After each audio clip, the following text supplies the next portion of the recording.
നമസ്കാരം. ഇപ്പോൾ കുറച്ച് നടന്നിട്ട് വരെയാണ്. അപ്പം എല്ലാവർക്കും ഈ ഒത്തിരി ദൂരം നടക്കുമ്പോഴും അല്ലാതെയും ഒക്കെ കാലുവേദന, കാലിൽ നീര്, പെരുപ്പ് എന്നിവയുണ്ട്. അപ്പോൾ അതിനെല്ലാം ഒരു മികച്ച പരിഹാരമാണ് നമ്മുടെ ഇന്നത്തെ വീഡിയോ. അപ്പോൾ അതെല്ലാവർക്കും അറിയാം, ഈ എരുക്കല ഒടിക്കാനാണ് ഞാൻ പോയിരുന്നത്. അപ്പോൾ ഇതുകൊണ്ടുള്ള വളരെ നേട്ടം എന്ന് പറയുന്നത് നമ്മുടെ വെരിക്കോസ്, അല്ലാതെ കാലിൽ നീര്, അങ്ങനെ ഒത്തിരി കാല് സംബന്ധമായ അസുഖങ്ങൾക്കെല്ലാം ഒരു കാലുവേദനയ്ക്കൊക്കെ ഒരു സ്ഥിര പരിഹാരമാണ് ഈ എരുക്കല. അപ്പോൾ നിങ്ങൾ പലപ്പോഴും മറ്റു പല വീഡിയോകളും കണ്ടിട്ടുണ്ട് എരുക്കല ഉപയോഗിച്ച് നമ്മൾ വെള്ളം ചൂടാക്കി പിടിക്കുന്നതൊക്കെ. അപ്പോൾ എരുക്കല മാത്രമാണ് പലതിലും നമ്മൾ കാണുന്നത്. അപ്പോൾ എരുക്കല മാത്രമല്ല, നമ്മളതിൽ ചേർക്കേണ്ട മറ്റ് 1-2 വസ്തുക്കളും കൂടെ ഉണ്ട്. അതും കൂടെ ചേർത്തുകൊണ്ടാണ് നമ്മുടെ ഇന്നത്തെ വീഡിയോ. അപ്പോൾ നമുക്ക് നേരെ വീഡിയോയിലേക്ക് പോകാം.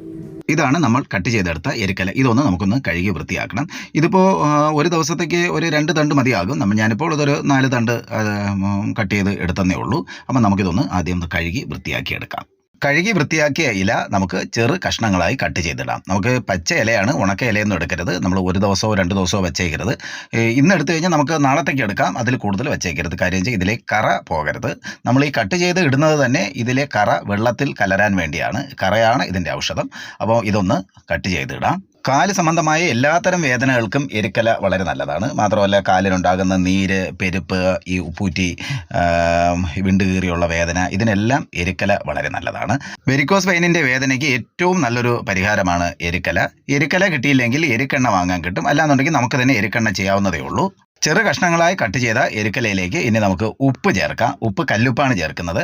ഇതിലേക്ക് 3 ടേബിൾ സ്പൂൺ കല്ലുപ്പ് ചേർക്കാം. ഇനി ഇതിലേക്ക് വെള്ളവും ചേർത്ത് നമുക്ക് തിളപ്പിക്കാനായി വയ്ക്കാം. ഇത് ഒന്ന് നല്ല രീതിയിലൊന്ന് തിളച്ച് കിട്ടണം. അപ്പോൾ നമുക്ക് കാല് ഇതിനകത്ത് ഇറക്കി വയ്ക്കാനാണ്. അത്രയും ഒരു പാദം മുങ്ങി നിൽക്കത്തക്ക രീതിയിലുള്ള വെള്ളം ഒഴിക്കുക. വെള്ളം തിളച്ച് വരുമ്പോൾ ഇതിലേക്ക് ഒരു ഐറ്റം കൂടെ നമുക്ക് ചേർക്കാനുണ്ട്. അപ്പോൾ ഇതിൽ അല്പം കൂടെ വെള്ളമൊഴിച്ച് നമുക്ക് തിളപ്പിക്കാനായി വയ്ക്കാം. വെള്ളം നല്ലപോലെ ചൂടായി തിളയ്ക്കാനായി തുടങ്ങുമ്പോൾ അതിലേക്ക് കർപ്പൂരം ചേർക്കാം. കർപ്പൂരം എന്ന് പറയുന്നത് ഇത് നമ്മൾ കടകളിൽ നിന്ന് വാങ്ങുന്ന സാധാരണ കർപ്പൂരമല്ല, ഇത് പച്ച കർപ്പൂരമാണ്. ഇത് നമ്മൾ ആയുർവേദ കടകളിൽ, അതായത് അങ്ങാടി കടകളിൽ നിന്നൊക്കെ വാങ്ങാൻ കിട്ടും. ഇത് ഒരു 25 ഗ്രാമാണ് ഇതിലേക്ക് ചേർക്കേണ്ടത്. നമുക്കെല്ലാവർക്കും ഈ കർപ്പൂരാതി തൈലം എന്താണെന്നറിയാം. ഈ കർപ്പൂരാതി തൈലത്തിൽ ചേർക്കുന്ന മെയിൻ വസ്തു ഇതാണ്, ഈ പച്ചക്കർപ്പൂരമാണ്. ഇത് കാലുവേദനയ്ക്കും ശരീരവേദനയ്ക്കും എല്ലാം പരിഹാരമാണ്. അപ്പോൾ ഇതും എരുക്കലയും ഉപ്പും എല്ലാം കൂടെ ആകുമ്പോൾ തന്നെ നമ്മുടെ ഈ വേദന വളരെ വേഗത്തിൽ നമുക്ക് സുഖപ്പെടുന്നതിന് സഹായകമാണ്. ചൂടായ വെള്ളം അല്പം തണുത്തതിന് ശേഷം, നമ്മൾ തിളപ്പിച്ച വെള്ളമാണ്, അത് തണുത്തതിന് ശേഷം അതിൽ പച്ചവെള്ളമൊന്നും ഒഴിക്കരുത്. അല്ലാതെ ഇരുന്ന് തണുക്കുക. തണുത്തതിന് ശേഷം നമുക്കിതേപോലെ പാദം അതിലേക്ക് ഇറക്കി വയ്ക്കാം. ആദ്യം അല്പം ചൂടൊക്കെ ഉണ്ടാവും. വളരെ കുറേശ്ശെ, അതായത് വളരെ സാവധാനം നമ്മൾ ഇതേപോലെ പാദം ഈ വെള്ളത്തിലോട്ടൊന്ന് ഇറക്കി വയ്ക്കുക. ഇത് നമ്മളിങ്ങനെ ഒന്ന് ചെയ്യുന്നത് വൈകുന്നേരങ്ങളിൽ മതി. അതായത് രാത്രി സമയം കിടക്കുന്നതിന് തൊട്ട് മുമ്പ് മതി. ഈ സമയത്ത് നമ്മൾ ഭക്ഷണമൊക്കെ കഴിഞ്ഞതിന് ശേഷം ടി വിയോ വല്ലോ കാണുന്ന സമയത്ത് ഇതുപോലെ നമ്മളൊന്ന് കാലൊന്ന് ഇതിലോട്ട് ഇറക്കി വെക്കുക. നമ്മളിതുപോലെ പാദം ഇറക്കി വെക്കേണ്ടത് ഏകദേശം ഒരു അരമണിക്കൂർ നേരമാണ്. അതായത് നമ്മൾ ഈ വെള്ളം ഒന്ന് ചൂട് മാറുന്നത് വരെ, അല്പം ചെറുതായി ചൂടങ്ങ് മാറുന്നത് വരെ നമുക്കിത് ഇതേപോലെ ഇറക്കി വയ്ക്കാം. ഇത് എല്ലാ ദിവസവും ചെയ്യണമെന്നില്ല.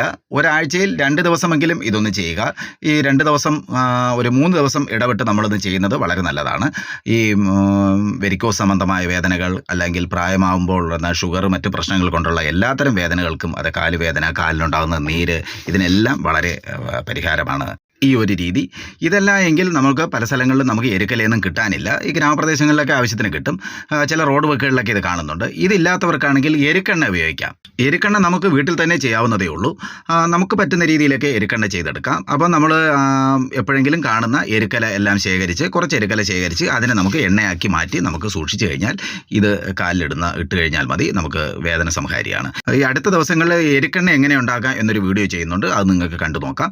നിങ്ങൾക്ക് ചെയ്യാൻ പറ്റുന്നെങ്കിൽ അതുപോലെ നമുക്ക് ചെയ്തെടുക്കാം. അല്ല എങ്കിൽ എരുക്കെണ്ണ ആവശ്യമുള്ളവർ പറഞ്ഞു കഴിഞ്ഞാൽ ഞാനത് അയച്ചു തരാം. അത് നമ്മളിവിടെ ചെയ്യുന്നുണ്ട്. അത് ഉണ്ടാക്കി അയച്ചു തരുന്നതിൽ വലിയ ബുദ്ധിമുട്ടൊന്നുമില്ല.